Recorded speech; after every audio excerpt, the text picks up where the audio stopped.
né? Ela colocou assim: se o paciente tem psoríase e faz exames de sangue específico para reumato e não consta nada, como saber se ele tem artrite psoriásica? Uma boa pergunta. Doutor. Excelente pergunta. Mas tem como colocar uns critérios, isso, antes da foto do paciente, depois dessa do esqueleto, isso? Aí, ó. Pronto. Então, gente, tudo na reumatologia tem os chamados critérios diagnósticos. E para artrite psoriásica não ia ser diferente. A artrite psoriásica, normalmente, o paciente ele não apresenta nenhum marcador no sangue. Então, como na artrite reumatoide você tem um fator reumatoide, o anticorpo anticitrulinado, peptídeo, que você está positivo, no lúpus que você vai ter o FAM positivo, na artrite psoriásica você não tem nenhum marcador. O que pode sugerir num paciente é aquele paciente que tem psoríase dor articular e você pode ter as chamadas provas de inflamação, que a gente já conversou, que é a velocidade de hemossedimentação, chamado VHS, e a proteína C reativa, chamada PCR, aumentadas.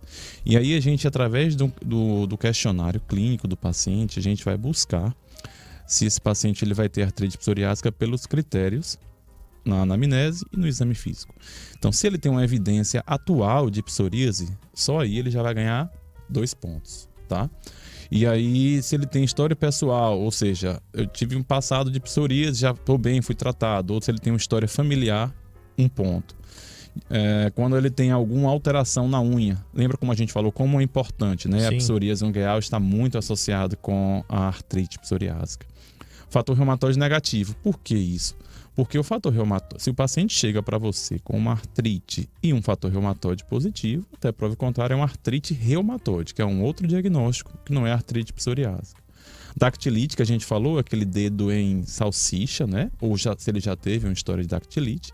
E se ele tem na raio-x alguma alteração sugestiva de artrite psoriásica, tá? Que acontece quando você tem aquele dedo em telescopagem, quando você já tem um processo erosivo importante, no raio-x a gente consegue visualizar. Então, baseado nesses critérios, chamados critérios de Caspar, a gente consegue dar o diagnóstico de artrite psoriásica. Ou seja, nenhum exame aqui vai estar positivo.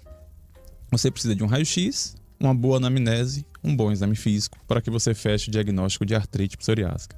E o que é que a gente busca, né, no exame físico e na anamnese? Você tem que buscar normalmente o padrão de artrite na artrite psoriásica. É um padrão de acometimento inicialmente de poucas articulações, que a gente chama de oligoarticular, normalmente menos do que 4 articulações. E acometimento principalmente, gente, dessas articulações perto da unha, chamada de interfalangianas distais. Pode acometer qualquer articulação. Na evolução da doença, você começa a ter um acometimento de mais articulações de forma simétrica, ou seja, pega de um lado igual pega do outro. Nas minhas mãos, se pegar essas articulações do segundo e terceiro dedo, vai pegar do segundo e terceiro dedo da outra mão também. E em quadros não tratados, pode evoluir com a artrite mutilante. A doutora Angélica falou que teve um paciente com acometimento, pegou na coluna cervical. Isso acontece quando a gente tem um acometimento axial da doença. O que é isso? É coluna vertebral e aquela articulação sacroilíaca, que é o acometimento. Lembra que a gente falou uma vez em espondilite anquilosante dessa Sim. articulação sacroilíaca, que é a Sim. articulação que fica na parte ali da região glútea, do bumbum. Então, o paciente sente muita dor naquela região ali, e se ele tem psoríase, você também pode pensar numa artrite psoriásica com acometimento das articulações sacroilíacas. Tem a dactilite, que é o dedo em salsicha, as inflamações das ênteses, que são as entesites, que o paciente pode referir dor em algumas regiões de partes moles. E também pode ter o acometimento chamado extraarticular. O paciente pode ter acometimento oftalmológico, assim como na espondilite, ter também a chamada uveíte, André, que é a inflamação do olho, né? Aquele olho que fica bem vermelho. Sim. O paciente tem dificuldade na luz, né? Irritação. Então, essa é a manifestação clínica que você busca na sua anamnese e no seu exame físico para que você possa pensar no diagnóstico de artrite psoriásica.